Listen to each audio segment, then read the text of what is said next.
in terms of immersive video, 360 is sort of the top dog. It's the goal that everyone wants to strive for, especially stereo 360.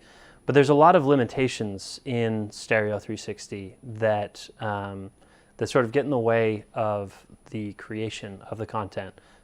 Stereo rigs have a minimum distance. If you get too close to them, your eyes physically will not be able to converge the image, and just an instant headache to watch that footage. It's very expensive to work with stereo footage, especially stereo 360. And those rigs, they've got multiple cameras. So the goal of a 360 rig is to be as small as possible, to try to allow you to get as close to it as possible, and also to eliminate stitching issues. Stitching issues are caused by lenses that are too far apart, and you're warping the images as they overlap. So the smaller your camera array is, the less stitching issues you have to deal with, and sort of you can fit into smaller spaces like car interiors. So a lot of people are getting very excited in 2018 about mono and stereo 180. There's sort of some purists that say if it's not 360, then it's not immersive. If I see edge of frame, I'm not interested.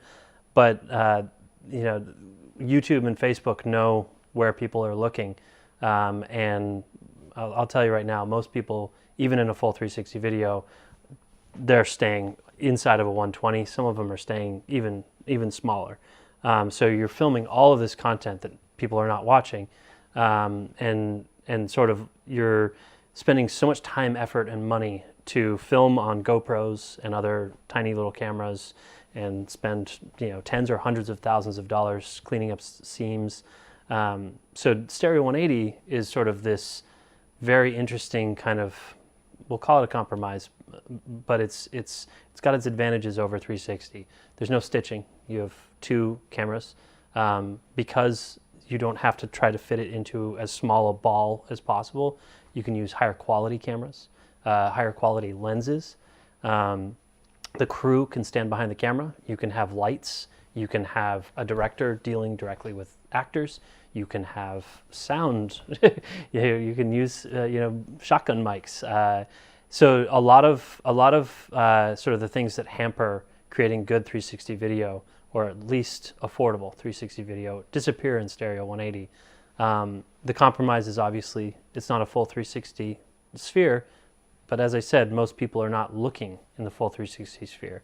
So I think you're going to see a lot of Stereo 180 and Mono 180 over the next year or two, because it addresses a lot of the technical issues and creative issues, yet still creates an experience that's, we'll call it immersive enough, and sort of help those traditional filmmakers move into the immersive space and not blow their entire budget on stitching. We're living through the evolution of immersive cinema or immersive video, and we're at the Lumiere and Edison, very, very early days.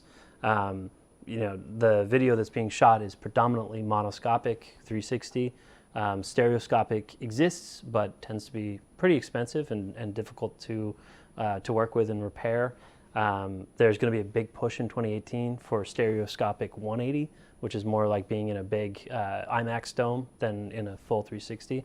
But it translates the skills and the people that we are going to need to make this content into the immersive space, and gets them thinking, in a 180 or a 220 or a 360, and starting to kind of realize that the camera is a character, and all these really important creative aspects to the medium. We are on a march towards the Matrix, where you can pick up anything and touch everything and interact, and the characters you're talking to are all, completely photorealistic, AI-driven, fully interactive characters, and the environments are all, scanned from real locations and meticulously cleaned up, and the headsets that you're wearing are incredibly light and wireless, and you're able to walk around and pick things up. I don't know when we're going to get there. That will take decades, but we're here now. We're over on this end. starting to figure out how to make a narrative that is immersive.